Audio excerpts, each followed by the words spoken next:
What is a better world?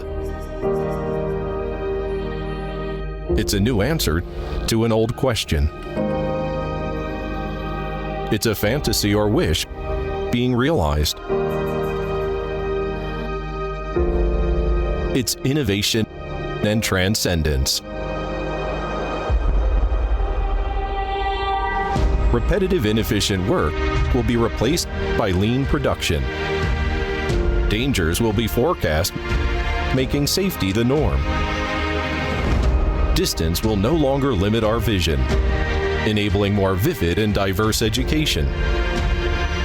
Medical services will be available at home, providing better care to all. In a better world, connections do not exist only between people, but also between vehicles, machines, and buildings.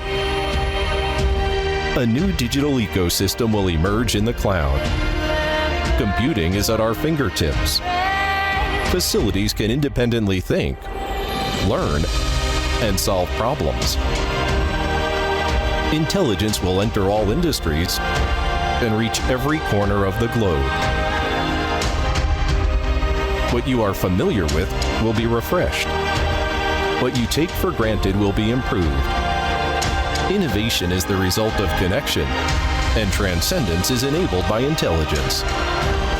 The equation for a better world has been written. In the past, we contributed to the best of our ability.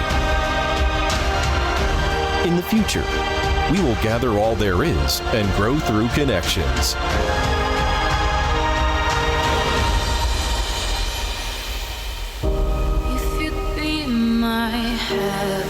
Happiness, if you ever wonder,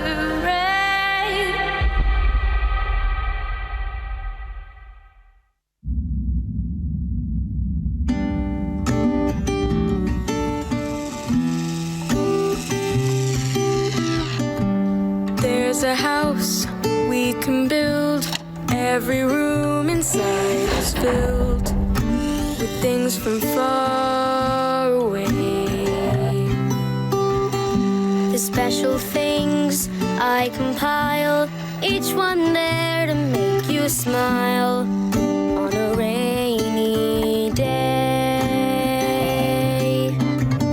They can say it all sounds crazy. They can say we've lost our minds. I don't care if they call us crazy. Run away to a world that we design. Every night I lie in bed, the brightest colors fill my head. A million dreams are keeping me awake. Check, check. This is the English channel. This is the English channel. Check. 1, 2, 3, 4, 5, 6, 7. This is the English channel. Check. 1, 2, 3, 4, 5, 6, 7, 8. Check. This is the English channel. 1, 2, 3, 4, 5, 6, 7.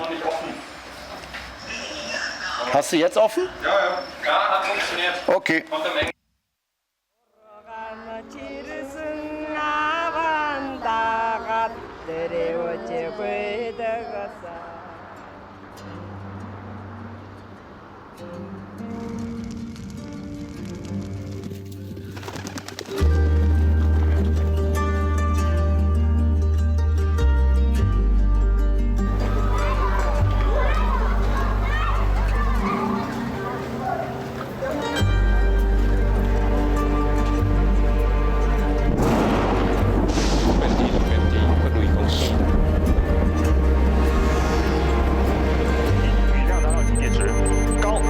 动拐次下升线，广州。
What is a better world?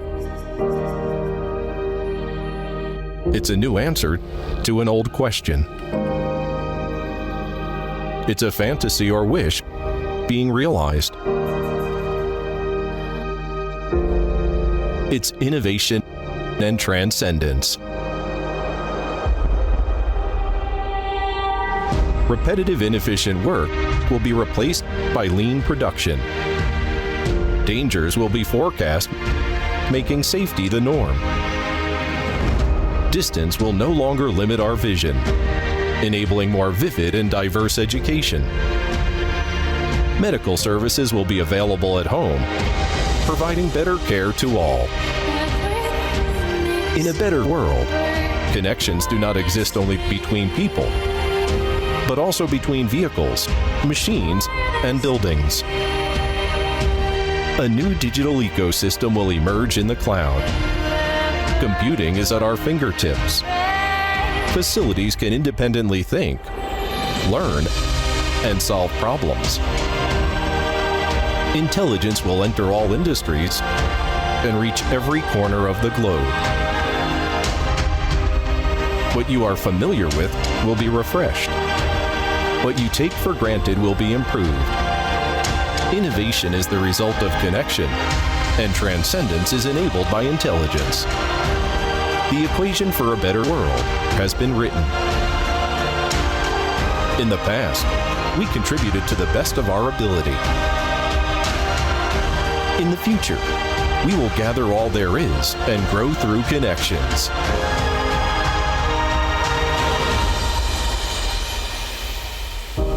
If you'd be my happiness, if you ever wonder.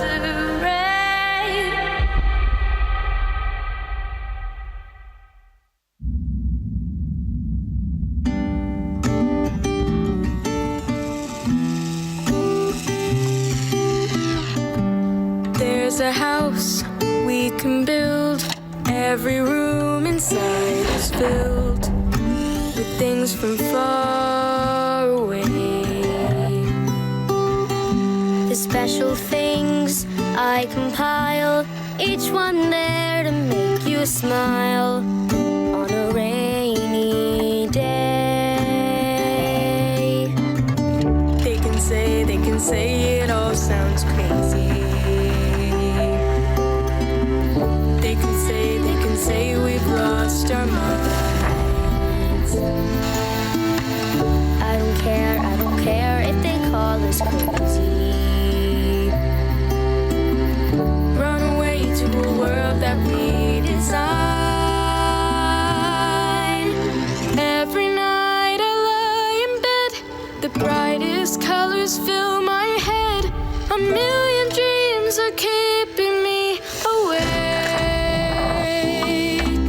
I think of what the world could be, a vision of the one I see. A million dreams is all it's gonna take. Oh, a million dreams for the world we're gonna make.43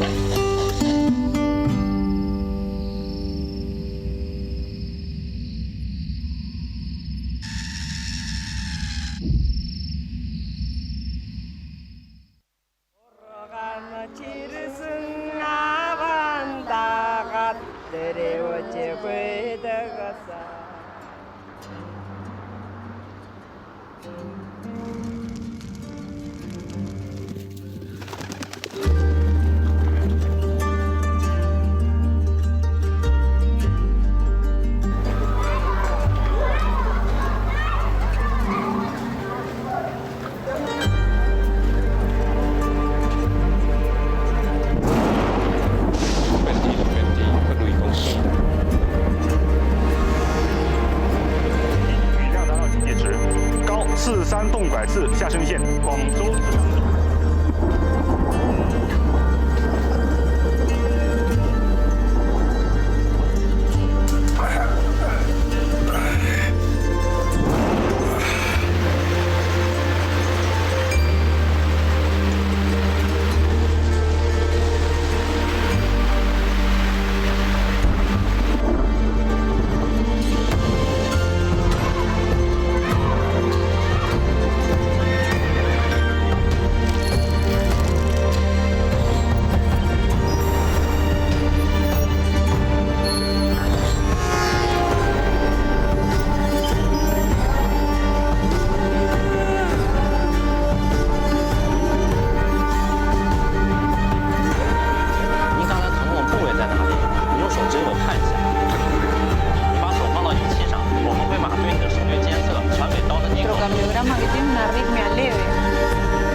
What is a better world? It's a new answer to an old question. It's a fantasy or wish being realized. It's innovation and transcendence. Repetitive, inefficient work will be replaced by lean production. Dangers will be forecast, making safety the norm. Distance will no longer limit our vision, enabling more vivid and diverse education. Medical services will be available at home, providing better care to all. In a better world, connections do not exist only between people, but also between vehicles, machines, and buildings. A new digital ecosystem will emerge in the cloud. Computing is at our fingertips. Facilities can independently think, learn, and solve problems. Intelligence will enter all industries and reach every corner of the globe. What you are familiar with will be refreshed. What you take for granted will be improved. Innovation is the result of connection, and transcendence is enabled by intelligence. The equation for a better world has been written. In the past, we contributed to the best of our ability. In the future, we will gather all there is and grow through connections.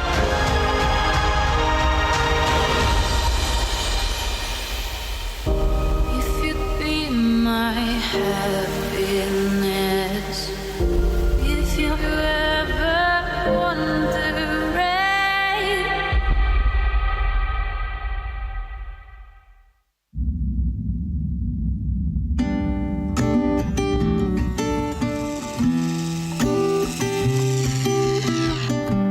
There's a house we can build. Every room inside is filled with things from far away. The special things I compile, each one there to make you smile on a rainy day.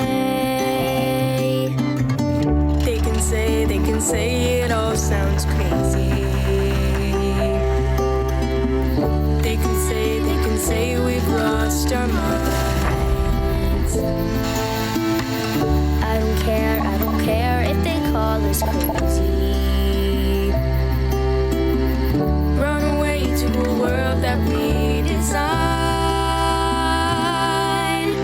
Every night I lie in bed, the brightest colors fill my head. A million dreams are keeping me awake. I think of what the world could be, a vision of the one I see. A million dreams is all it's gonna take. Oh, a million dreams for the world we're gonna make.43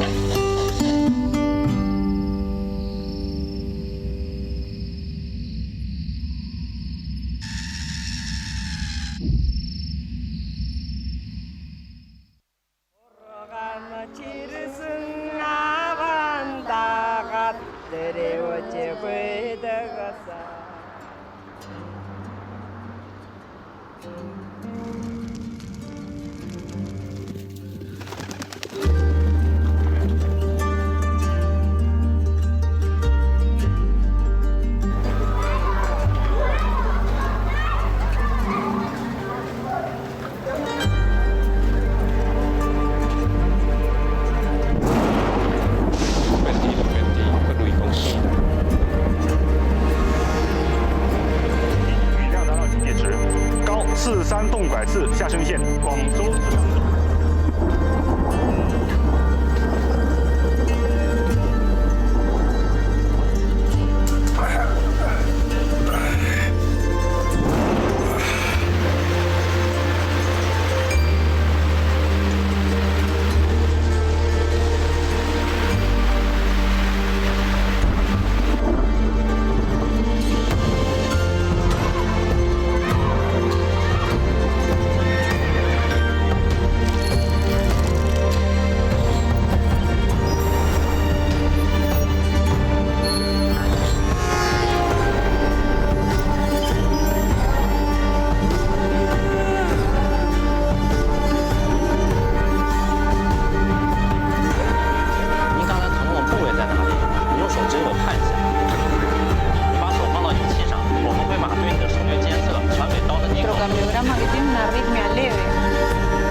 What is a better world? It's a new answer to an old question. It's a fantasy or wish being realized. It's innovation and transcendence. Repetitive, inefficient work will be replaced by lean production. Dangers will be forecast, making safety the norm. Distance will no longer limit our vision, enabling more vivid and diverse education. Medical services will be available at home, providing better care to all. In a better world, connections do not exist only between people, but also between vehicles, machines, and buildings. A new digital ecosystem will emerge in the cloud. Computing is at our fingertips. Facilities can independently think, learn, and solve problems. Intelligence will enter all industries and reach every corner of the globe. What you are familiar with will be refreshed. What you take for granted will be improved. Innovation is the result of connection, and transcendence is enabled by intelligence. The equation for a better world has been written. In the past, we contributed to the best of our ability. In the future, we will gather all there is and grow through connections.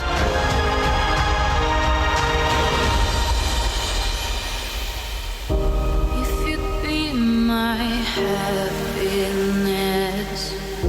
if you're ever wondering.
Ni hao, welcome to this year's Huawei Innovation Day.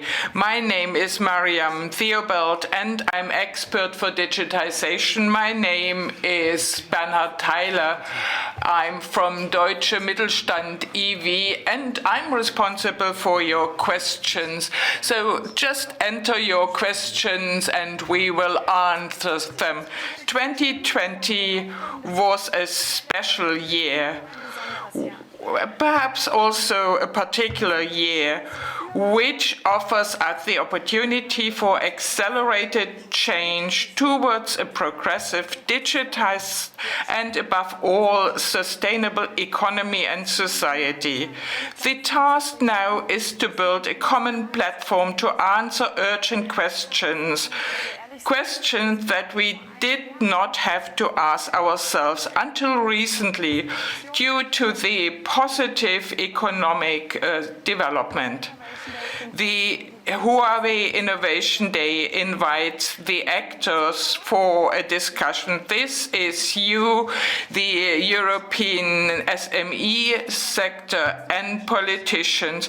Together we look at benchmarks of German SMEs and explore how a European context can look like to enable SMEs to innovate.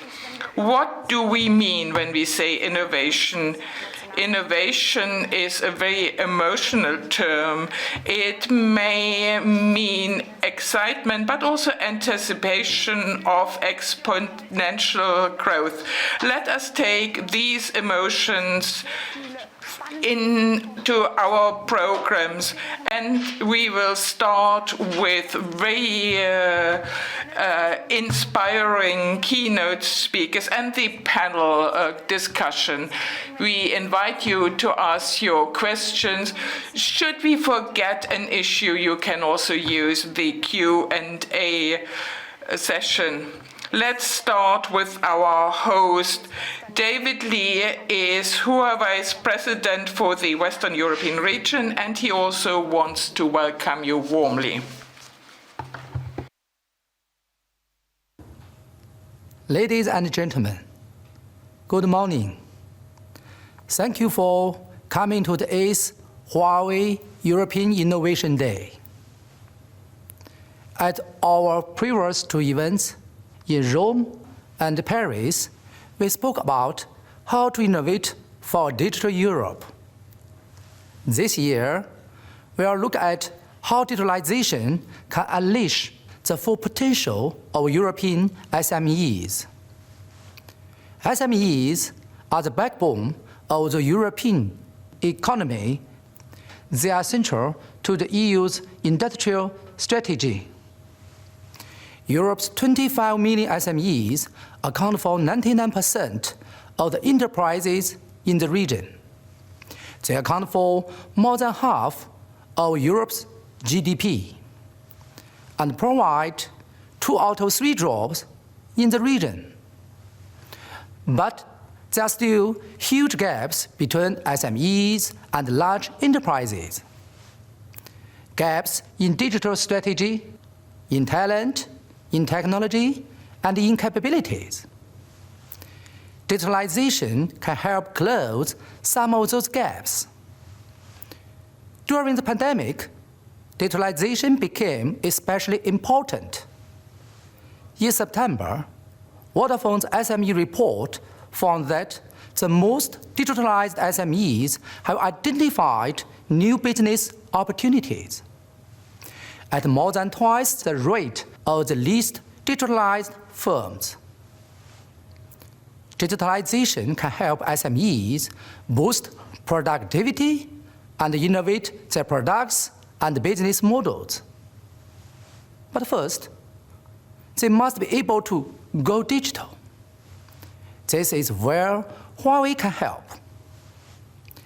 We want to use ICT to help European SMEs remain competitive. Digitalization can help by helping SMEs achieve 2 key goals.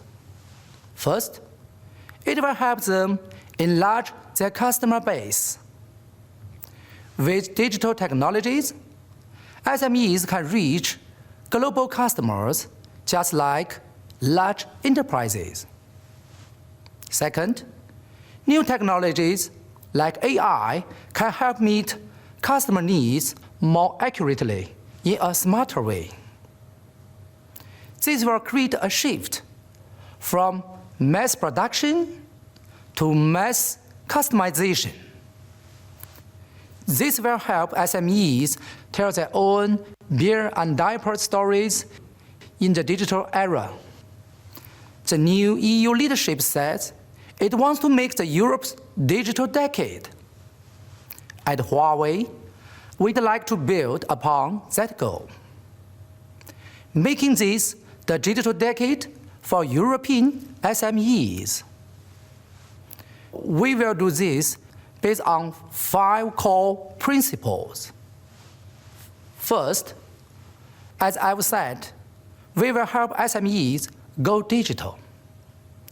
This will bridge the gap between SMEs and large enterprises. Second, we will help build digital infrastructure and grow a digital ecosystem. That means working with leading open source foundations like Eclipse.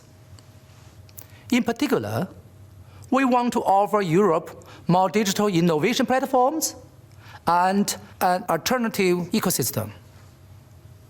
We are doing this through Huawei mobile services and open source AI projects. We believe this will help incubate more startups here. Third, we will work more closely with European partners on joint innovation.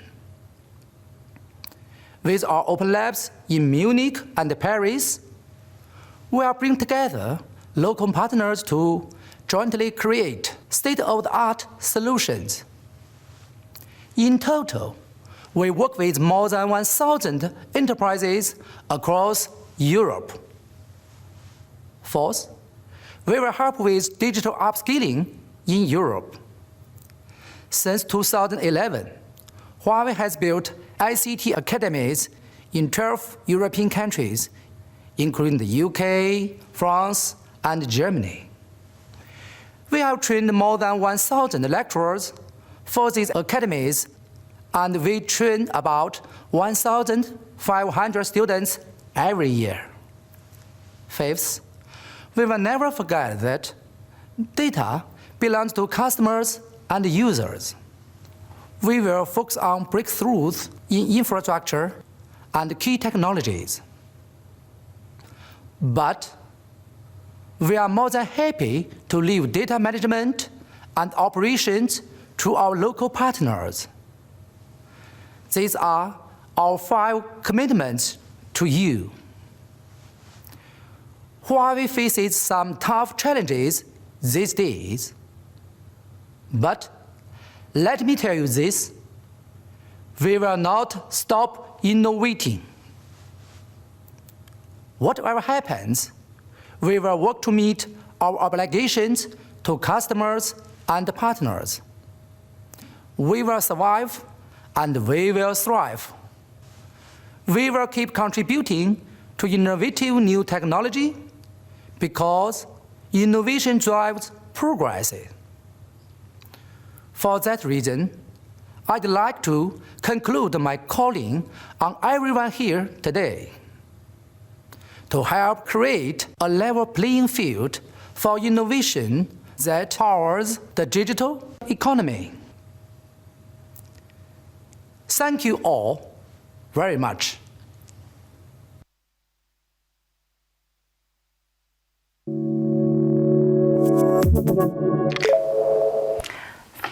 Thank you, David Lee, for your welcoming words. So to enable SMEs is in the focus and fair competitive conditions. Now we welcome Amar Alcazar. He is the State Government Commissioner for Innovation and Strategy of the state of Saarland. And before we start, he will give us a brief starting speech about SMEs and innovation. Auf den wirtschaftlichen Big Player Deutschland schaut, dann sind es die Konzerne, die als erstes ins Auge fallen. Sobald man sich dem Phänomen aber unserer wandlungsfähigen, resilienten und seit Jahrzehnten zu den führenden Wirtschaftsnationen gehörenden Volkswirtschaft jedoch nähert, dann fällt schnell ins Auge, dass das Fundament dieser Erfolge der deutsche Mittelstand ist. Dann fällt ins Auge, dass das weit gespannte, belastbare und flexible Netz aus wirtschaftlichen Verbindungen und Kompetenzen im Wesentlichen von den vielen Mittelständlern geknüpft wurde und von ihnen zusammengehalten wird. Dafür gebührt den vielen Unternehmerinnen und Unternehmern, die hinter dieser Leistung stehen, in höchstem Maße unsere Anerkennung. Aber auch dieses Netz ist nicht unzerreißbar. Es muss gepflegt und gestärkt werden. Zum einen durch einen politischen Rahmen, der unternehmerisches Handeln und die Innovationskraft der Wirtschaft fördert, der Entscheidungen schnell macht und die mittelständischen Unternehmen von bürokratischem Ballast befreit. Denn das macht sie resilienter gegen neue Herausforderungen des Marktes und des internationalen Wettbewerbs. Hierfür brauchen wir unter anderem mehr E-Government in der Verwaltung. Im Saarland arbeiten wir deshalb beispielsweise an einem Digitalisierungsgesetzbuch. Es wird die Hindernisse für digitale Verwaltungsleistungen aus dem Weg räumen. Und es ist mir ein Anliegen, dass die Digitalisierung in Politik und Verwaltung die Dinge einfacher und insbesondere schneller macht. Auch das ist wichtige Innovation für den Mittelstand und schafft Ressourcen für Innovationen im Mittelstand. Im Blick auf die immer weiter gespannten Netze der globalen Wirtschaftsbeziehungen, ich denke hier natürlich auch an die mittelständischen Hidden Champions in Deutschland, ist es unumgänglich, Innovationsstrategien über die nationalen Grenzen hinaus zu denken. Hier braucht Innovation nicht nur einen nationalen Rahmen, sondern zumindest einen starken europäischen Anker und internationale Partner, wie beispielsweise Huawei. Zur Stärkung des Netzes unserer mittelständischen Unternehmen gehört insbesondere auch das Setzen von Innovationsimpulsen und die Förderung von Wandel durch Innovation. Politik und Regierung sind aufgefordert, die Innovationskraft in Zeiten des wachsenden Veränderungsdrucks zu stärken. Mit Blick auf Disruption und Digitalisierung brauchen wir Strukturen, die den Unternehmen die Türen zu agilen und nachhaltigen Innovationsstrategien öffnet.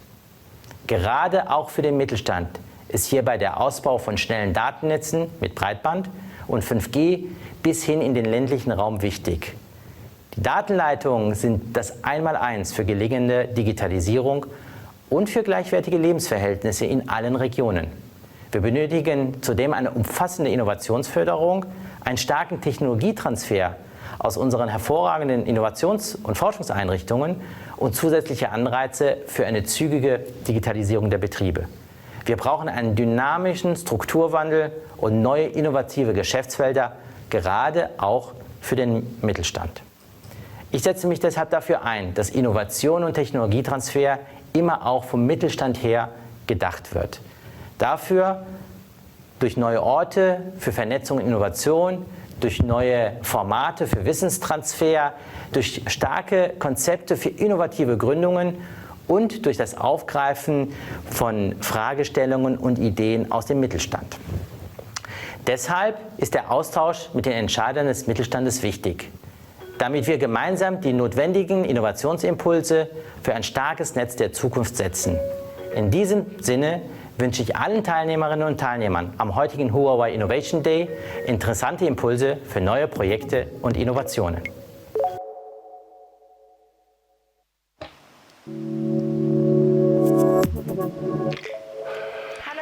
Hello, Mr. Alcázar. Thank you very much for your nice words. Welcome to Huawei Innovation Day. I'm happy to see you in person because I have some follow-up questions.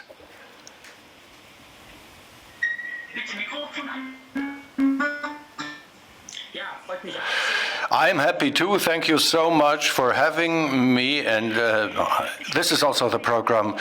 Well, during your presentation, I was wondering, you are the representative for innovation and strategy. At the same place, I somehow remain silent that since 2019 you have been CIA of Saarland. Can you say you are Dorothee Bär of Saarland at a state level? Well, if you wish to say so, you are free to do so. Dorothee Bär is busy with digitization. We still have in Germany this division between CIOs, who are responsible for the operative side of information technology, and the ministers and secretaries of state, who are responsible for digitization also in the world of business, in politics and administration and health, are not only responsible but also paving the way. But thankfully, these two lines are increasingly blending because it's difficult to demarcate them. Who are you the contact for? Well, the question is, we have two large areas for which politics and administration is responsible. First, digitization of our own responsibility, of our own administration, those who are immediately under our guidance, the state government, the state administration, but also the subordinate authorities. We support municipalities in digitization. Everywhere where there is a need for further efficiency increase, we are present and also improving the context for the citizens, for example, by creating end-to-end offers. The performance or the services of the government need to be completely digitized, which is one area. The other area, which is probably much more interesting and much more multifaceted, is digitization of society and economy. We cannot go it alone. We can only help. We can create framework conditions, for example, for the industry and the companies. We can also motivate those who care for others. For example, in the health sector, by promoting digitization in health. For example, we are debating the question, how can we increase the share of telemedicine? At times of Corona, it's probably crucial to have a first advanced diagnosis before somebody steps into the office of a physician in things like flu or influenza or other diseases that you need not to be hospitalized for or where you do not need any special care. There's a whole range of issues in society and business where we can put some triggering moments. You mentioned so many important points. Let me address both points. First, the target group, and then also the process. Let's start out by wondering about the process. To innovate in the startup speak, you need new structures. My question is, from your point of view, how can you streamline agile processes, implementing them to really cater for the needs of the companies and to explore them? Well, first of all, we looked carefully what are the processes that are too time-consuming. For example, submitting applications for administrative permits and so further, the building permits, for example. At times it takes quite a lot of time, also due to the fact that we have not made wise use of the existing tools. So for example, if you want to build something and you have to drop a stack of physical papers on the threshold of the building authority to get the building permit. All these things need to be registered, need to be archived in the authorities. So there is so much cumbersome processing of such paperwork. So very early on, we realized we want to pick up on this in a strategic perspective. A fully digitized building permit request is not only the request or the application as an online application, but also the further processing. For example, binding in all the public entities, so that in the end we will be much, much faster than in the past in releasing such a permit. At the end of the day, this is of crucial importance for business, especially the SMEs. It becomes more and more time crucial. So, which is a good point to become much, much faster. May I pick up on e-government and e-signature. Well, e-signature, that was one attempt of digitizing the administration. Entrepreneurs were highly frustrated. How can you make sure in the future that you find solutions that both citizens and companies can trust? Well, frankly, at times in Germany, we have a cultural inclination towards perfection. For example, in engineering and engineering sciences, it boosted our quality, no doubt about that. And that's also why we are leaders. In terms of digitization, however, you need to weigh it up against speed. Well, as early as towards the end of the 90s, as one of the first countries worldwide, we promoted the way towards a digital signature. We were the trailblazers. But Then it became a sticky patch. It became so complicated that e-signature could not get a foothold in our country. I just talked a while ago with the digitization official of Estonia. They are proud of being the trailblazers. They introduced e-signature in 2006. We needed almost 10 years more than them. So it's not only about good ideas. We need to streamline them, to make them less complex. Although some things need to be adjusted with hindsight. One thing that we are doing in Saarland, and we are the pioneers, we have a digital screening. We will push through a digitization act.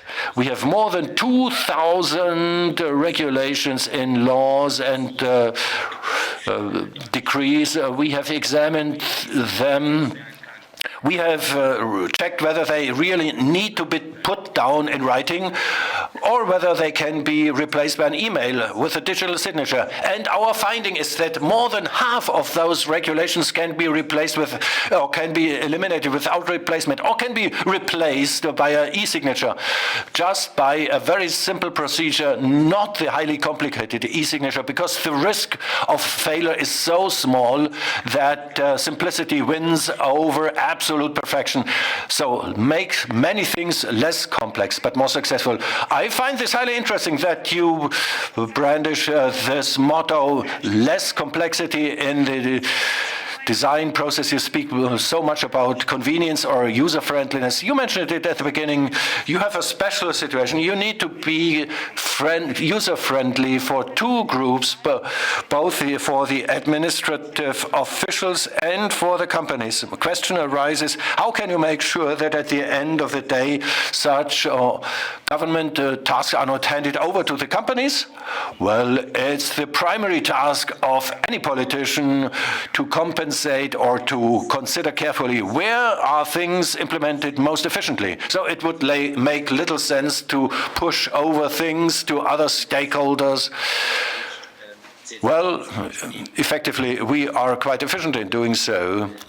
The majority of all tasks, for example, in the area of public services, are carried out in such a way that we provide platforms, respectively, that allow the companies to act as easily as possible.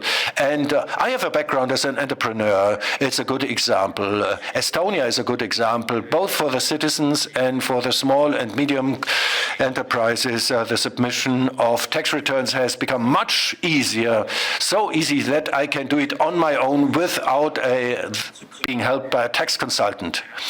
Within 2 minutes, because I have stored all the templates and I can pick them up and use them again and again. So with a relatively simple solution, fairly undercomplex, you can make life easier for both sides, both for the administration and for the company or the citizen. So you would not ask whether you push around the task. No, we need to reduce the complexity of tasks altogether.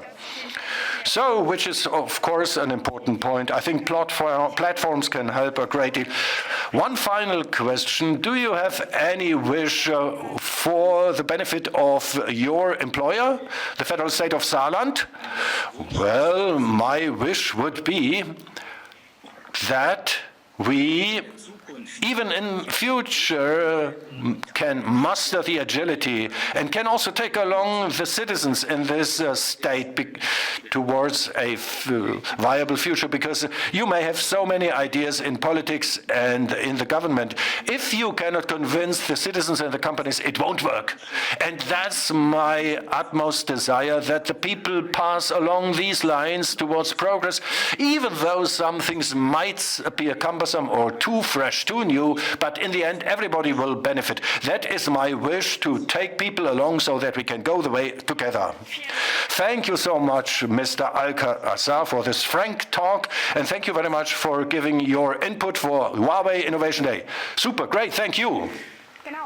So, exactly, we looked at the federal state level, the Bundesland. Now we want to enlarge our vision towards Europe as a whole.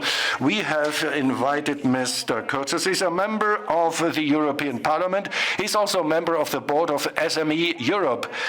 He provided an input on the topic of Together for a Strong SME World.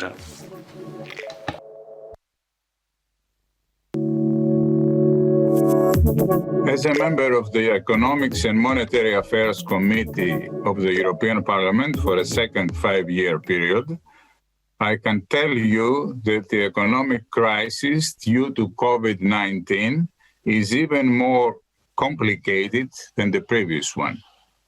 According to the European Central Bank's predictions, it will take the Eurozone until the autumn of 2022 in order to cover the ground lost due to the economic effects of the pandemic.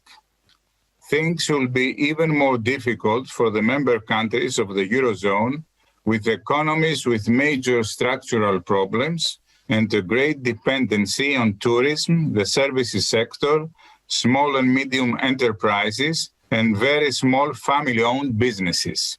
This is the case for my country, Greece. At the same time, it is obvious that the new normal that we strive for will be different from what we considered to be normal in the past. The European Commission has set and the European Parliament has approved 2 major objectives for the next years: digital transformation and a shift to green policies so as to control climate change and its consequences. The digital and the green transformation go hand in hand in shaping our economic future. Small and medium enterprises, especially those that feel the pressure of yet another crisis, are faced with a major challenge. They have to adjust to a new, very competitive, globalized, and in the process of being digitalized environment. Next Generation Europe, the accommodative policy of the European Central Bank, and special programs funded by the state budget of member countries of the European Union offer to well-managed SMEs the ability to finance a strategy of innovation that will greatly improve their competitiveness and their prospects. This is where the digital economy and its major international players enter into the play. They can provide the necessary means for digital transformation and facilitate process innovation for different sectors of manufacturing and especially SMEs.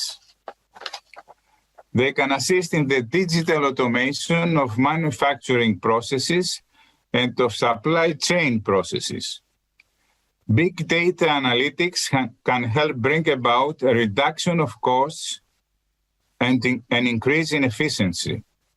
Customers can be reached in a more effective way, and products and services can be better adapted to the customer's needs and preferences. The decision process can become, due to data analytics, more targeted and effective.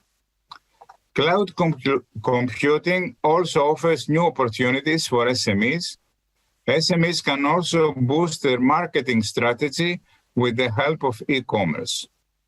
Artificial intelligence can play the role of innovation catalyst. I'm not an expert to analyze how digital innovation can boost the performance of SMEs, but I would like, as a politician, to describe the framework within which we can create more opportunities for SMEs. I believe that the transition from Trump to Biden offers the possibility for a more productive approach to international relations and multilateral cooperation. I think that we have to address issues of trade imbalances and security issues associated with technological progress in a constructive spirit. In my view, the EU should try to develop its digital economy by investing more funds and innovative thinking, not by creating obstacles to its competitors. Finally, the global protagonists of the digital economy that have a strong presence in the European Union should improve their relations with the tax authorities and contribute more to the financing of the social security system. They have the economic means due to their enormous success, and they should not avoid their obligations in a way that penalizes others, including SMEs. The future belongs to all of us, provided we can organize it the proper way. Thank you.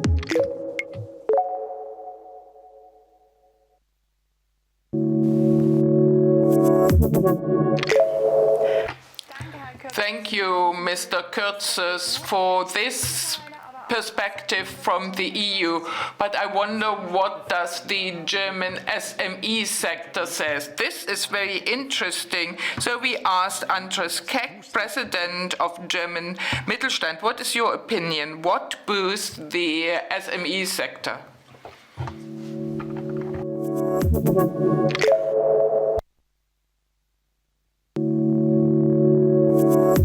Wir müssen die Innovation treiben. Wir müssen innovativer werden. Ohne Innovation geht unsere Wirtschaft den Bach runter. Echt jetzt? Es geht uns doch auch so gut. Läuft doch. Naja, wenn wir ehrlich sind, läuft es ganz okay. In einigen Branchen großartig, in anderen dafür eher gruselig. Warum sind Innovationen eigentlich so wichtig? Innovation ist gelebte Anpassung und Weiterentwicklung. Beides kennen wir aus der Evolution und beides ist elementar wichtig, um sich in den Märkten zu behaupten.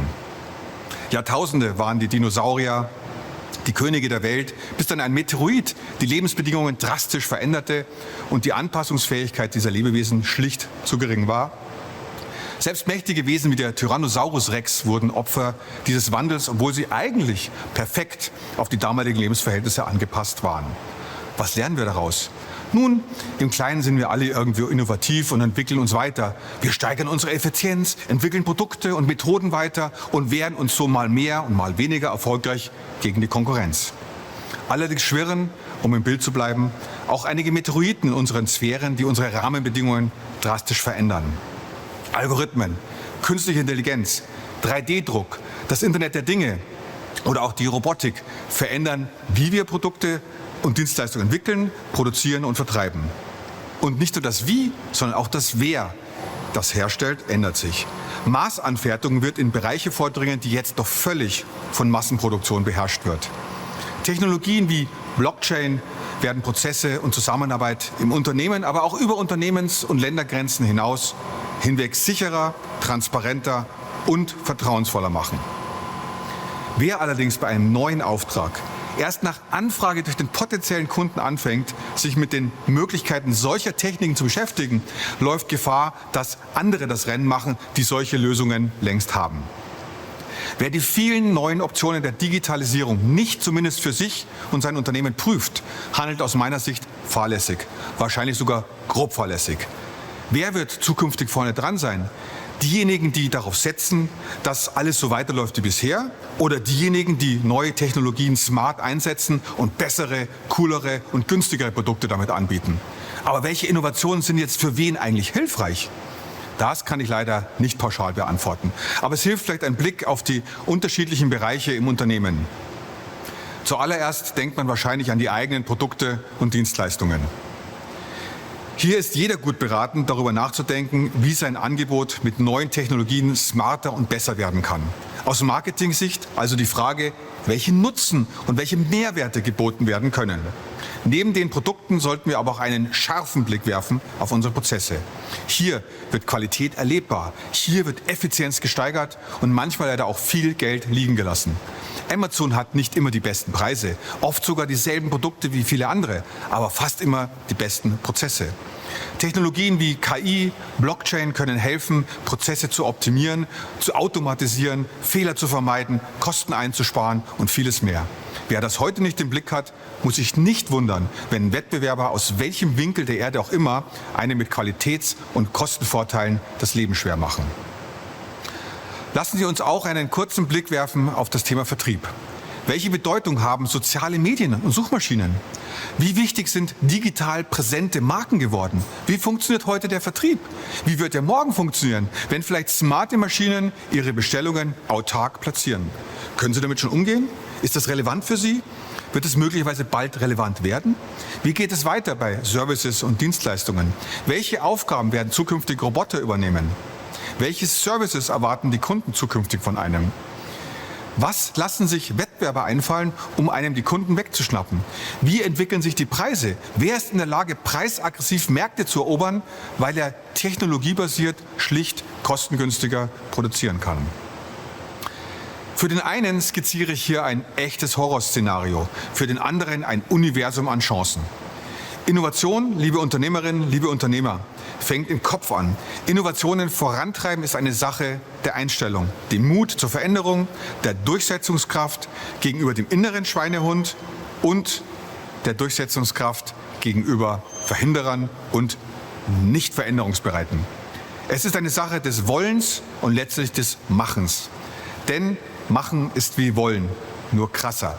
Ich freue mich deshalb außerordentlich, dass Unternehmen wie Huawei dem Thema Innovation so viel Raum geben.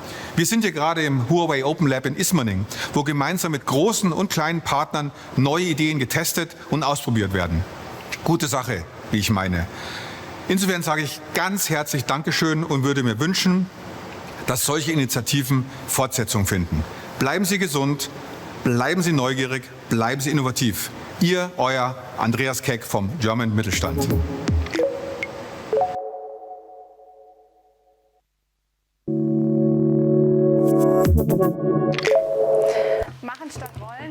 To do things. This bridges over to our next point.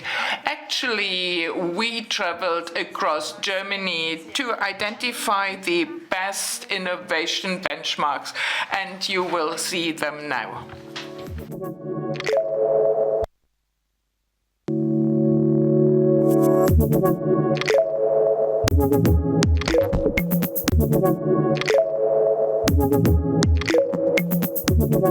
Es geht um das Thema Robot in the Cloud.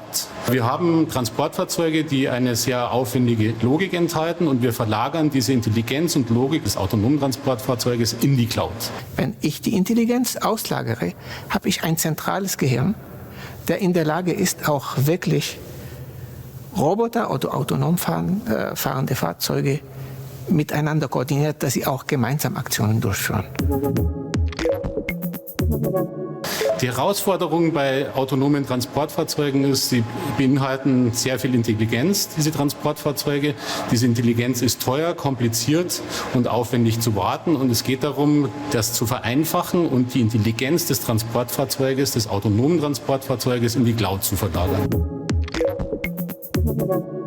Das ist zuerst mal eine Kostenreduzierung, weil diese Transportfahrzeuge vereinfacht werden. Sie sind nicht mehr so komplex. Die Steuerung wandert aus dem Transportfahrzeug in das Cloud-System, und es ist für zukünftige Anwendungen offen. Es ist erweiterbar und einfacher zu handeln. Warum plötzlich jetzt und nicht früher? Mit früheren Technologien hat man nicht die Möglichkeit gehabt, auch schnell Signale zu empfangen, sie zu bewerten und dann Signale zurückzusenden. 5G ist die Grundlage für solche Anwendungen. Sie haben ein latenzfreies Mobilfunknetz, und dieses latenzfreie Mobilfunknetz macht es erst möglich, diese Logik in eine Cloud zu verlagern.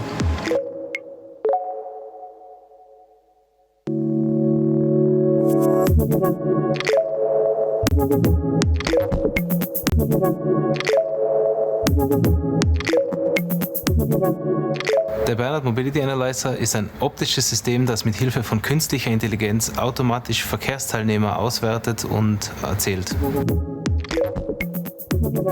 Der Bernard Mobility Analyzer wurde entwickelt, weil wir eine neue Technologie gesucht haben, mit der wir zuverlässig und in Echtzeit und datenschutzkonform Verkehrsteilnehmer auswerten können, um somit die Verkehrsplanung und Verkehrstechnik in den Städten und Kommunen zu verbessern.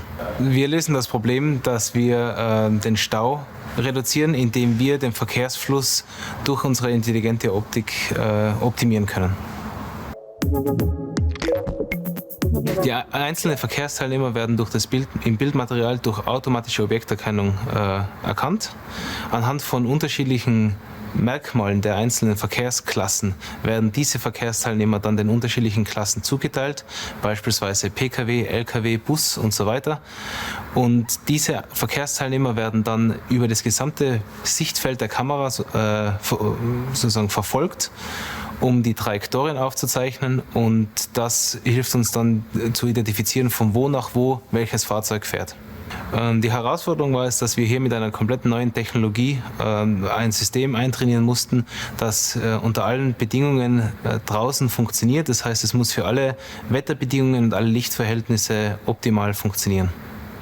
Der USP ist tatsächlich der Algorithmus der künstlichen Intelligenz, insbesondere Objekte, die kurzzeitig verdeckt werden, beispielsweise ein LKW, der kurzzeitig ein PKW abschattet, dass dieser PKW dann weiterhin als gleiches Fahrzeug wiedererkannt wird, um somit Falschzählungen auszuschließen.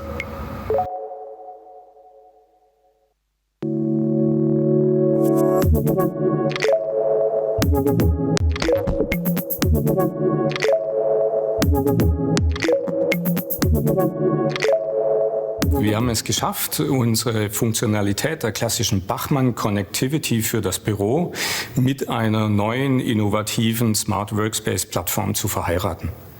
Das bedeutet, wir stellen Unternehmen ein Tool zur Verfügung, wodurch dann die Mitarbeiter über eine App von zu Hause aus oder auch im Betrieb selber freie Arbeitsplätze, Meetingräume finden und reservieren können. Ganz nebenbei ermöglichen wir im Facility Management Social Distancing, ganz wichtig heutzutage, Sicherheitsabstände zu gewährleisten, und auch das Facility Management erhält wertvolle Metadaten zur Nutzung des Gebäudes. Das Besondere ist, dass jede Hardware, also jedes J-Spot-Modul von uns mit einem eindeutigen Icon gekennzeichnet ist. Der Mitarbeiter bucht sich also nicht Arbeitsplatz Nummer 116, sondern zum Beispiel das Motorrad oder die Kaffeetasse. Das ist etwas Spielerisches und macht natürlich auch Freude in der Handhabung. Ja, die Lösung passt natürlich in die Zeit. Also wir haben bei immer mehr Firmen und auch unseren Kunden wahrgenommen, dass sich Arbeitsweisen und Arbeitsmethoden verändern. Smart Work, Hybrid Work, Desk Sharing ist in aller Munde. Gefehlt hat aber ein Tool, um es sowohl für Mitarbeiter wie auch für das Unternehmen zu managen, zu erlauben. Und das war unsere Mission. Unser USP ist, dass jedes J-Spot-Modul, das ist das Stück Hardware für jeden einzelnen Arbeitsplatz, direkt mit einer LTE-Karte ausgestattet ist und sich somit direkt mit der Cloud verbindet. Das vereinfacht natürlich den Implementierungsprozess enorm.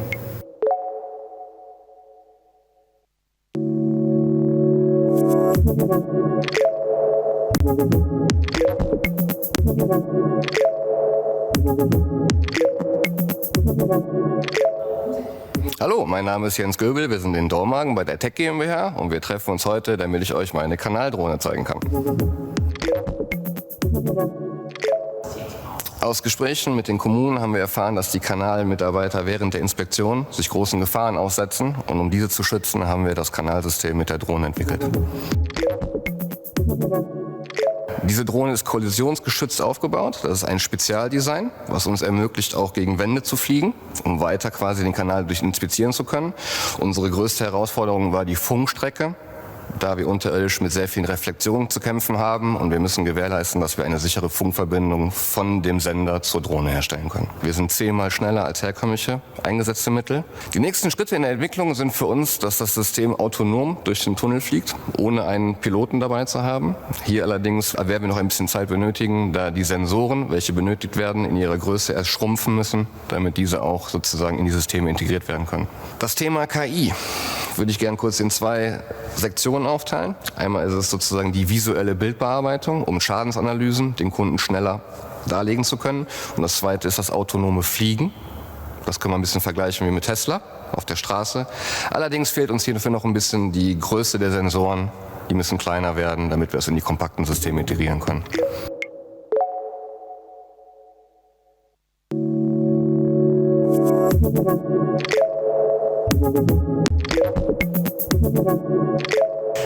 Eine Innovation, da kommt die Fantasie des Kindes mit einer Geschäftsidee, mit der Tüchtigkeit des Ingenieurs zusammen, um einen Bedarf besser zu bedienen, um das Leben einfacher zu machen oder sogar einen Bedarf zu kreieren und ihn zu vermarkten. Das ist für mich eine Innovation. Eine Innovation wird dann zur Innovation im klassischen Sinne, wenn sie technisch und auch wirtschaftlich erfolgreich ist und natürlich, wenn sie neu ist. Für uns kommt da noch hinzu und für mich ganz persönlich, dass sie vor allem relevant und werttreibend für unsere Kunden sein muss. Und in diesem Sinne sind Innovationen für uns einfach Dinge, die sehr stark emotionalisieren, Themen, die auch sehr stark einfach begeistern. Innovationen sind Wegbereiter in die Zukunft. Wichtig dabei ist, dass man neuartige Technologien und nachhaltige Technologien einsetzt, um zukunftsorientierte Lösungen zu realisieren und gleichzeitig dabei aber auch Lösungen oder Probleme löst, die man anderweitig gar nicht oder nur mit sehr hohem Aufwand lösen kann. Was definiert für mich eine Innovation? Wenn eine freakige Idee einfach reell wird und auch funktioniert und der Kunde im Endeffekt grinst und sagt Danke für die Lösung.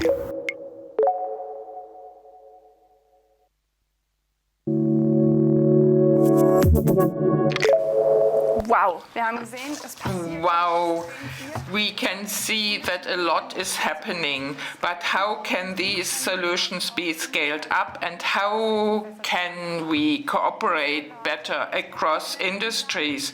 Here to discuss this are several experts. Before I introduce them, please use the chat and the Q&A function. Werner really wants to take up your questions. Now the panel change now. We invited very known experts, Andrea Hartmeier, Head of Marketing of Bachmann GmbH, whose video we have just seen. Welcome. The next one I introduce is Dr. Paul Rübig, former member of the European Parliament, known for his support in the field of research and innovation and for SMEs. Some may know him because of his commitment to reduce roaming charges.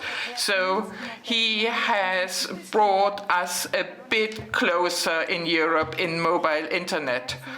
The next expert is Dirk Ramhorst. He is CIO and CDO of Wacker Chemie AG and also spokesman of the platform Arbeitswelten for Zero in Bavaria. Last but not least, Ingolf F. Brauner, President of Mittelstand in Bayern EV and Managing Director of Caviso Consulting GmbH KG. Good morning. Let me start with Dr. Rübig. We saw in the speech of David Lee that SMEs are very important, and you at EU level, what levers does the EU have to include SMEs as an important link in the value chain? What is most important is think small first, because this is very important for the value chain. 50% of the GDP comes from the SME sector, and it's important they pay 80% of taxes and provide jobs to 2/3 of the workforce, so they generate income. SMEs play a very important role in Europe, and at the level of the EU, most actions are focused on the SME sector.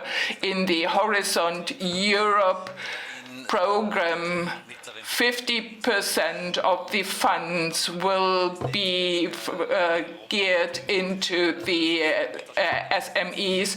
We developed the program SMEs in Europe, and there is also a global network for SMEs, and I'm the president because SMEs do not have enough time to pursue policies, special policies. You mentioned this platform.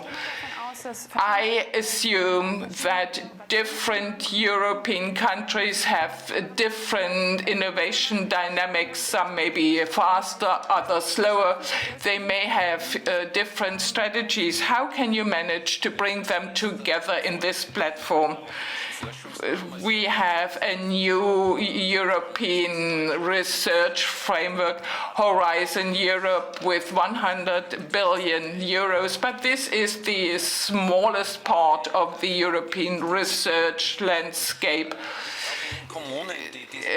Also, municipalities supported this development, so local government is very important, and we also paid attention to agriculture, robotics, machine learning, data harvesting, satellite and analyses. All these provide enormous opportunities. Das Video ein bisschen, aber now there was a discontinuation in the video. Well, until 2015, we need to feed 10 billion people, so we know what opportunities are needed in the agriculture, and we need digitization and also to use the space. You mentioned the benchmarks. To innovate, to digitize, it requires competency and capacities. Can the EU provide direct support? What can the SME sector expect? We have the Connect Europe facility, especially in the field of digitization. They provide cross-border infrastructure. We have an act of private-public partnerships because in public tenders, the focus needs to be put on SMEs, and we know that building up infrastructure is a major challenge. How do you want to organize competition? Those who have the best performance also should get the contracts, and this requires certification systems, notification systems, audit systems. These are supporting measures that are very important to us, that we can rely in our systems and that they are efficient enough. It's great that you have mentioned this. So this also answers the previous questions, how you handle the different dynamics. You work with the EU, you boosted roaming charge reduction. How do you see a need for improvement? One student once complained that when you cross a national border, that roaming charges go up enormously. And this was due to the post office monopolies. And I took this complaint seriously and made contact with the commissioner. They developed then laws. We now have 5 different directives. So it took a long time. So when you now make phone calls or use data in the EU, it's relatively transparent. But outside the EU, I also work in Japan, and when I go there, I switch off my mobile phone, because when 1 gigabyte costs €7, it may cost about 19,500 euros. So it's a huge difference. So my vision would be that each European can buy a simple SIM card. Worldwide would be best, but at least in all EU countries, and that there is a competition among the EU countries. And then I hope that this will be implemented soon. We have talked so much about enhancing competences. Now to you, Ms. Hartmeier. We just listened to your boss, Mr. Bachmann. Innovation is the pioneer for the future, and innovation must also instill enthusiasm. Sounds good, sounds exciting, but it's probably easier said than done. What about you? How do you cope with the current situation? Well, for us especially, now we have so many new themes and challenges that we were not aware of before. It's important to keep in mind the overarching objective. The innovator's dilemma of Great Christensen quite aptly describes the situation. It might lead you to invest less. No, but right now is the right moment to counter these trends and to reposition oneself. Finally, successes are created in bad times, not in good times, which is a very good point. Indeed, the innovator's dilemma by Clayton Christensen. Mr. Brauner, you as an expert for change, business and politics, what do you think about the innovator's dilemma on the effect of the crisis on companies' innovation strategies? Well, talking about innovation culture, we need to say that our German SMEs were already very innovative in the past, but looking back how they shaped innovation and increased productivity, well, it was just a linear curve moving upwards every year. In simple terms, you had a new buzzword, you streamlined costs, you oriented yourself towards customer, you looked into new materials or other innovative issues. So step by step, a new degree of innovation was created, and that's brought the companies forward. The German SMEs in the past were anything but not innovative. They were indeed innovative, but looking at the current crisis, it's a driver for fresh innovation. No question about that. On the other hand, there are companies, not only startups, but also well-established companies, for example, by outsourcing or by affiliate companies, they might reach out, they concentrate on just one idea. They have a great idea.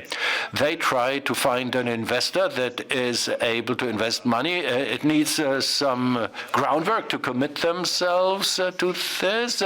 Anything that does not belong to the core mission, for example, production, logistics, service partners, probably even sales partners, and then they get a starting boost. This is the difference to the traditional SME, especially in Germany, where you all did it alone in your own solitude, while these new approaches are built on partnerships. They create an ecosystem around themselves after a certain advance lead, which might also bring you to a failure, but the surviving ideas will have a quick start. So the classical business model of the SME will be replaced by a new model, by the ideas that are fostered and generated in a digital ecosystem. It's not so much about the lone enterprise that thinks, how can I become successful, but I need to carry along the others. It's a very radical new approach to make oneself redundant as an entrepreneur. This is quite inconvenient as a truth. Let me explore that more in depth. Probably a small and medium company may not have the capacities. They will not be able to set up a task force. They cannot outsource concrete innovative processes to service providers. Talking from your practical viewpoint, how can entrepreneurs go about this dilemma if they do not have the capacities? Good question. Radical new approach, well, I think we need to go that way, because if we continue like in the past, we will end up in failure. Only a small company can take this radically new approach. We need to define a playing field where you can move in a creative way, and you need to muster the resources. A huge company may also set up a task force. Okay, let's give them leeway. We define their playing ground without having to give answers to anybody. They can create their own ideas. They may even bring ideas to the point of no return. A small company has not the same wealth of options, but they have other options. They might look at the options. A 50,000 euro sum may be a huge sum for a small company. But for big companies, it's nothing. But so the big companies are in a separate bubbles from the small and medium companies. They are in their own bubble, which is a big problem. We see this in our association or in our confederation. SMEs and large corporations rarely meet at the same conference. So we need to take stock of the experience of the SME, and we need to bring in also young startups, not only young startups, but startups in general. We need to bring them together. SMEs and startups may do a lot. If the two cannot be big enough together, I would tell the entrepreneur, so then go into a retreat on a mountain and just let your ideas roam. Your friend is supposed to look at your own difficulty with his own or her own eyes. This might bring forth radically new ideas, creative ideas. We must go these ways. So probably, I would say, in such at close quarters on the mountain, you might invite also a startup, or you might integrate also a manager from another company. Who now, Mr. Brauner focused very much on the SMEs and also on the integration of startups. Mr. Adamo, you are an expert on innovation, and Wacker, I would say, is not necessarily a small and medium enterprise. Still, you are faced with similar challenges. While in the past you innovated for its own sake, while now innovation and innovation strategies are the best way to cope with the new normal. How would you describe your starting point, the new starting point? Well, what matters to us very much is the issue of innovation and digitizing. They are not limited to the question of home office. Of course, yes, our employees work in home offices wherever possible, but for us as a company, it's important to keep our manufacturing process up and running. So we try to make sure that anybody working from the home office and all those who do not work in the office space can work hand in hand with the office workers, so as to minimize the risk of infection. But we have countless examples in the world of digitization where the issue of data plays a different role. Data with respect of understanding the value of data, engineering data, machine data, data from the design process. There, for example, in the area of artificial intelligence, we were able to transfer ideas from the pharmaceutical or chemical industry that are normally dependent on a sequential structure. We could simulate them and replicate them in a much faster way. One example from the first lockdown in Korea, we commissioned a factory. Normally, a group of experts would have traveled to Korea. It was simply not possible. There was no flight available at the time. There was no logistics. So we put into operation this factory, well, with the classical tool of video conferencing, but also by setting up in our central engineering facility a digital twin of this new factory. So all parameters could be taken from, or could be inspected from Germany. And we could also instruct the Korean colleagues on what to do now. So we put this new factory into operation in a new way, similar to the critical infrastructure. We were also part of a critical infrastructure in fighting the pandemic. So these are just two examples that tell you how these new technologies will continue to be used, to come back to your question, but certainly we are going to see much more future in a hybrid environment. Let me ask back, in a very concrete sense, you described the situation from a Wacker perspective. You have also accrued a lot of experience. What would you pass on to the SMEs from the wealth of your experience in terms of advice? Well, this is enough for an entire evening of conferences, but one thing we have learned from the corona pandemic, the impossible is possible. Well, we have also seen so many examples from Hollywood, but we have also seen issues, and it was also described in so many articles that the pandemic served as an accelerator for so many innovative issues. It can be seen here. There's a new start to take a look at the things that are deemed impossible should be considered a booster. The other thing is the example that I described. Wacker is just a little example, but so many service providers were involved. I think it's utterly important now to think much more in an interconnected way. We see it also in the economy as a whole. Many things cannot be dealt with on their own. On the G20 summit, the Chancellor called upon us to work in a much more networked way. This applies also to SMEs.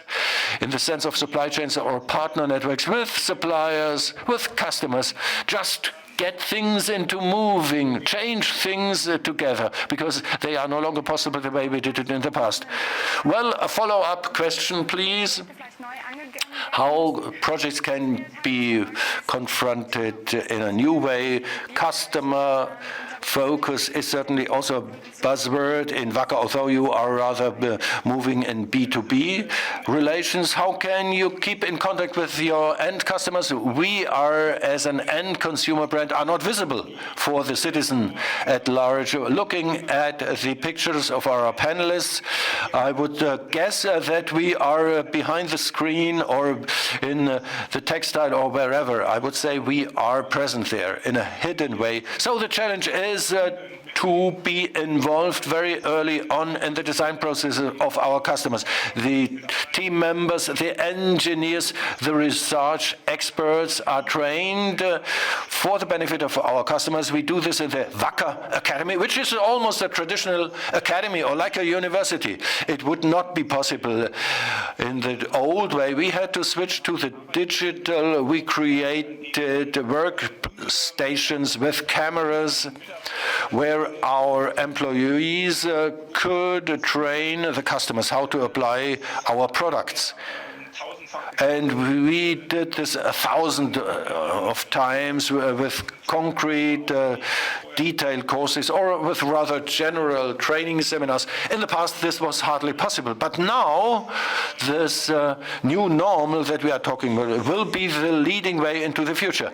Well, this is quite an exciting idea. I would like to pass this on to Ms. Hartmeier. I know that customer focus is very important at Bachmann's. You do not have a Bachmann Academy. What do you rely on to not lose contact with the market? Well, we at Bachmann's to try to improve life quality every day, wherever we are. In Asia, we have learned, by the way, this is also the case in China. We are working in a very customer-focused way. How do we do that? Well, we are in constant contact and regular contact with partners and customers, among other things, through the innovation board on our premises. We try to look into the shoes or into the positions of our customers. Probably customers do not know what they are going to need in the future, which is a very good approach. You did this also with a yacht spot, correct? Yes, correct. You asked your customers. I would like to learn from you. What about internal innovation process in the course of the current situation? How did you adjust your processes crisis? Could you act more swiftly? What are your experiences at Bachmann? Well, at Bachmann, we have innovations cropping up in much faster sprints. Speed is of the essence.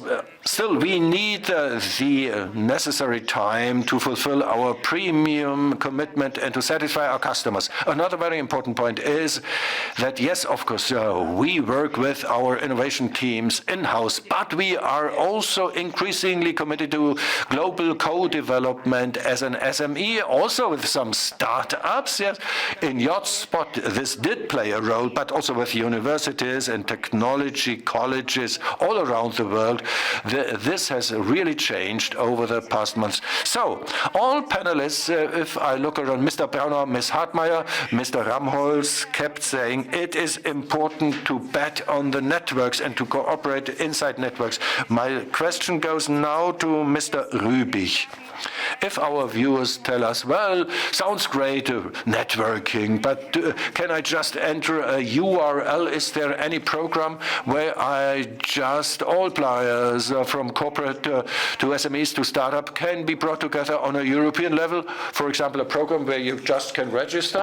Of course, there is one. I'm also in the board of the European Board of Technology based in Budapest.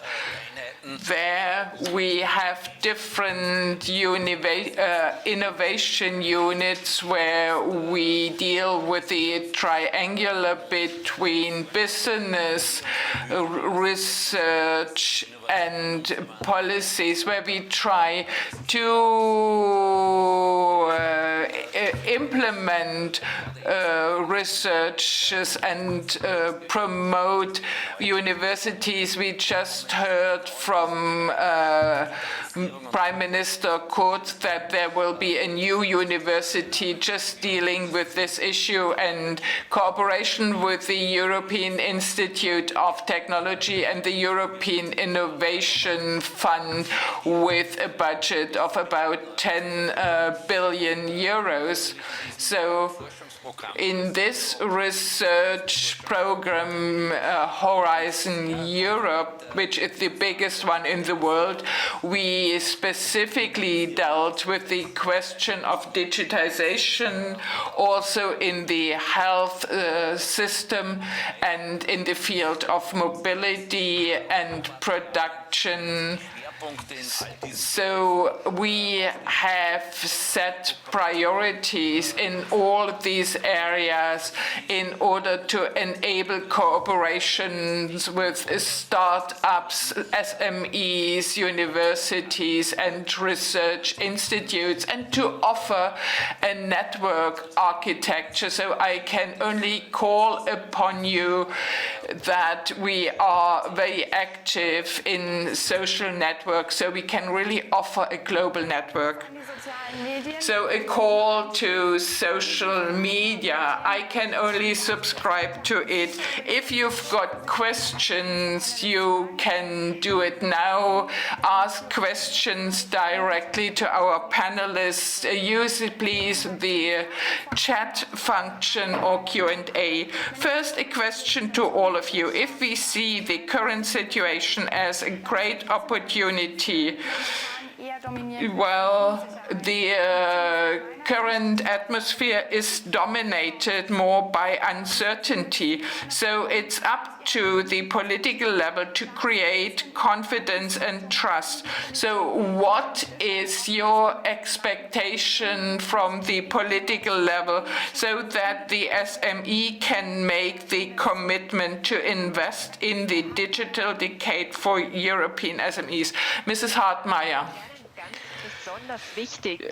What is especially important are reliable framework conditions. We need to know where we will go so that we can think ahead into the future. From a marketing perspective, I would like to see incentives for especially innovative SMEs. This might also motivate people not to slacken their efforts.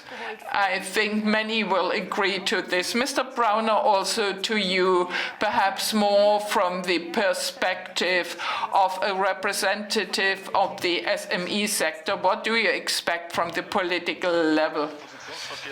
Well, we have just developed a position paper to see Corona as an opportunity. What we expect is more entrepreneurial courage to develop visions, goals, and to give kind of guidelines to the SME sectors in what direction to develop. This creates security, and everything that follows suit needs to be within this framework. So one issue talking about Corona support programs, so these programs are good, but actually you boost standstill. What we would need is transformation support. We have to get away from standstill support into a situation where companies really adapt their business models. So also more certainty by support programs. Mr. Ramhorst, you from the perspective of a transformation pioneer, what would you like to see? I take up what the previous speaker said, reliable framework conditions with regard to data. I mean, we already have the basic data protection directive, but what about machine data? Who is the owner, and that they are provided via Gaia X? And the second point mentioned by Mr. Browner, the support for transformation. It's important because I think entrepreneurs should not rely on politicians alone. Resilience is something you have to build up yourself. What I have to do from an IT perspective at Wacker is to respond to this resilience. So these are things where we can have an impact. Mr. Rübig, you as an impulse setter in the EU, what do you expect? I think especially the issue of globalization and international competition, the value chain are very significant because this creates wealth. In import, there you buy better, and in export. So this leads to a double increase of the purchasing power. I myself, when I was a student, I wrote my doctoral thesis about international patent and license policies.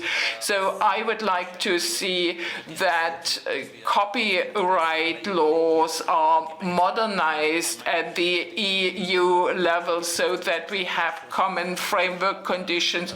And I'm also the rapporteur for intellectually property and for the European research framework. So I very intensely discuss with this issue, and the Economic and Monetary Committee is an important partner. I think we have a strong partner in the European Commission that with Gaspas, the group dealing with future issue, can provide good solutions to problems.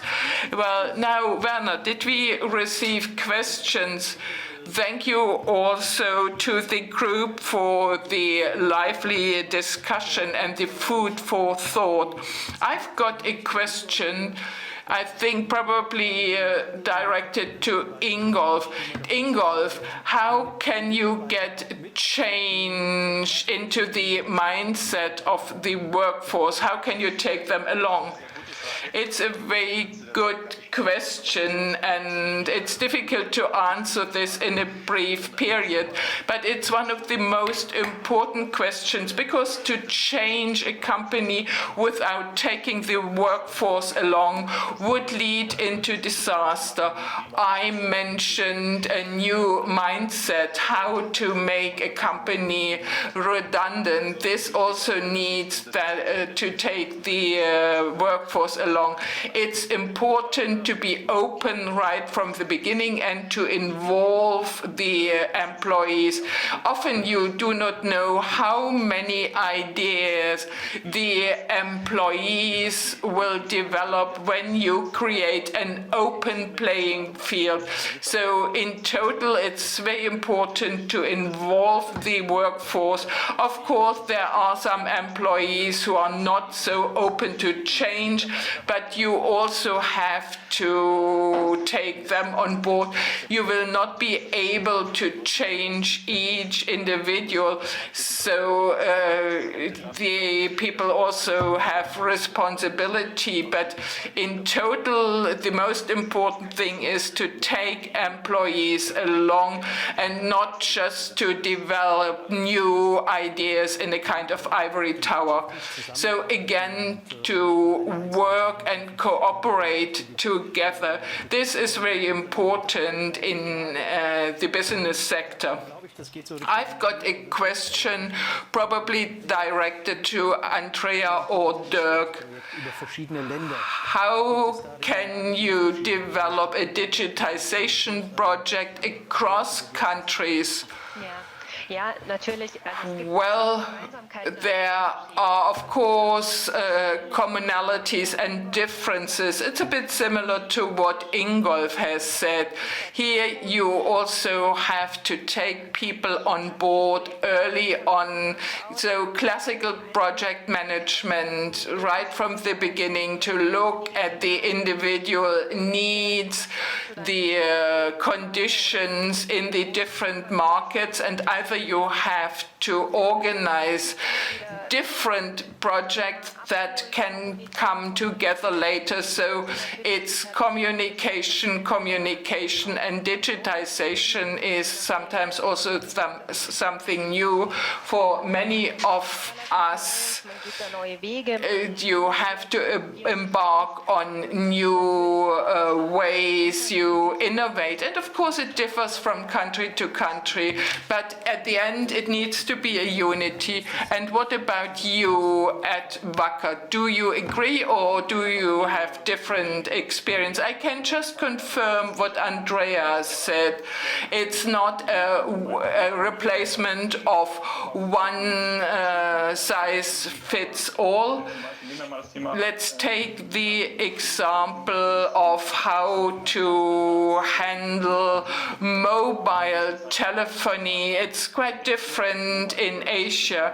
So there they always think mobile first before they think of other networks. So here you can see the different regional differences, and they can be used to build some lighthouse projects. And this is what we did with our digitization. It was not only driven from Germany, but we placed the lighthouses globally.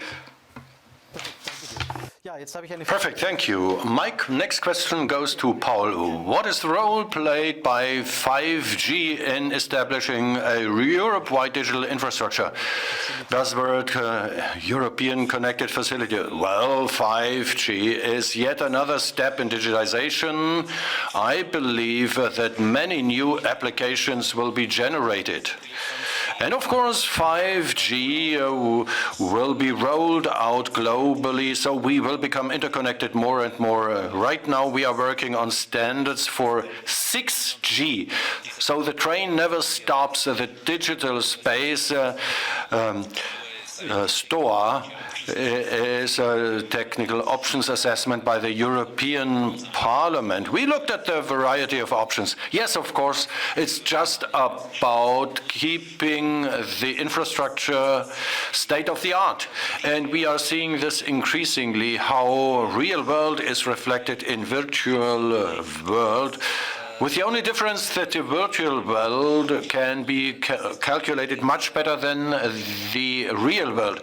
Moving around in the digital world, those digital twins, machine learning, and so many innovative technologies that have become part and parcel of our everyday life is also a very principled question. For example, ethics in robotics. We've just heard it. Who carries the responsibility effectively whenever machines take decisions?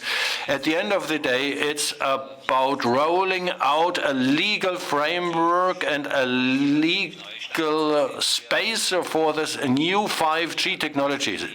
New standards need to be put into place, and politics need to learn how new parameters are created. It's very exciting to see in the political environment that very fundamental questions are asked. Huge research efforts are being undertaken. For example, inside the European Parliament, in the European Parliament's Service Department, 300 interdisciplinary scientists are providing input to the decision makers. I think professionality needs to be boosted in future, so that we can keep abreast of the latest developments in the cutting-edge technology. Because the risk is looming that a very small elite will take over the controls over the algorithms, while the crowds and masses are not taken along. So consumer protection will play an increasing role in the future. Thank you very much for those questions. And for the answers, looking at the clock, I must say we need to keep a watchful eye on the ticking clock. Well, probably you can give an answer afterwards, offline. Well, we will get back to this. There were quite some exciting questions. Thank you very much to the round of panelists. It has been a great pleasure. Exciting stories. What I learned was the importance of entrepreneurial spirit, but we also need political courage. That should be also sent out as a message. Huge questions, waiting for answers from the bottom of my heart. Thank you so much, dear panelists. My pleasure. Thanks for having us. Ciao. Bye-bye. Now, the next item is welcome to Dr. Opitz. He is director at Arthur D. Little. He will present an expert opinion on the dynamics of innovation in the EU.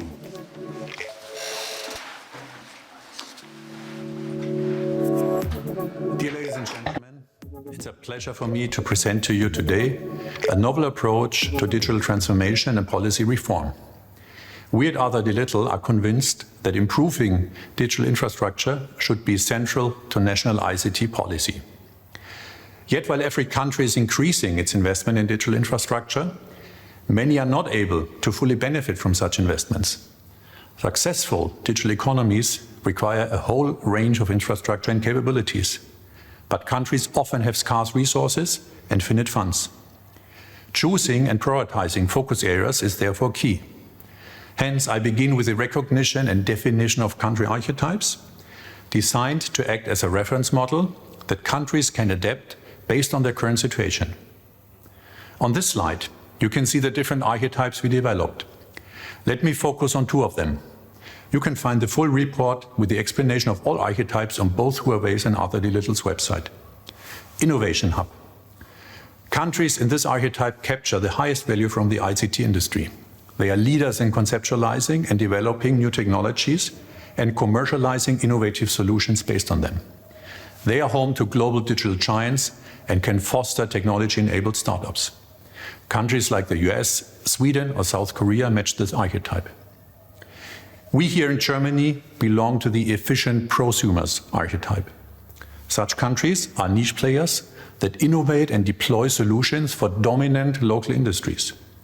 They focus their efforts on developing technology solutions that will enhance the competitiveness of a single or a few economic sectors within their countries. For instance, Germany is heavily invested in digitalizing manufacturing, including the automotive and machine building sectors, and pursuing Industry 4.0 at large. One size does not fit all when it comes to digital policies, as every country is unique or can be characterized by a distinct set of national digital traits. Policymakers need to formulate policies, laws, and regulations across 4 interrelated dimensions: technology, capabilities, ecosystem, and industry, corresponding to the archetype of the respective country.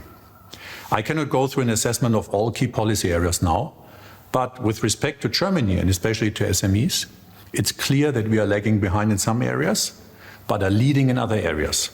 For different reasons, we are lagging behind when it comes to e-government, as the foundation of a company is still too cumbersome, to e-education, as we have probably all experienced during the pandemic, and to the availability of VC capital. Let us now take a closer look on what Germany is doing with regard to Industry 4.0. First, stakeholder coordination. Really worth to mention is, besides the Digital Council consulting our government, the Platform 4.0, which has been in place for many years, shaping the digital transformation of manufacturing. They developed a vision for Industry 4.0 in 2030, formulate strategies, foster international cooperation, and provide special services for SMEs. Second, startups and SME support. More than 400 digital excellence centers have been set up and provide learning and testing facilities for Industry 4.0 applications. Also, a 2 billion government-backed VC fund for technology startups for the next 10 years has been brought to life. Third, tailored education. This is an area where Germany is particularly strong in vocational education. In-house vocational training is encouraged through grants to private sector. Industry 4.0 apprenticeships for students to learn specialist applied technology skills are being offered. And digital infrastructure for schools will be funded with 4 billion, something which is overdue for years. Fourth, technology investments. A couple of initiatives like 11 billion investment to provide full gigabit network coverage by 2025 nationwide, also overdue. The launch of the Federal Data Infrastructure Project, GAIA-X. The pledge to invest 3.4 billion to become an AI leader for manufacturing. And finally, 250 million investment for research in IoT and CPS. So overall, many initiatives paying off on the efficient prosumer archetype, with some to-dos left open. Thank you very much for listening.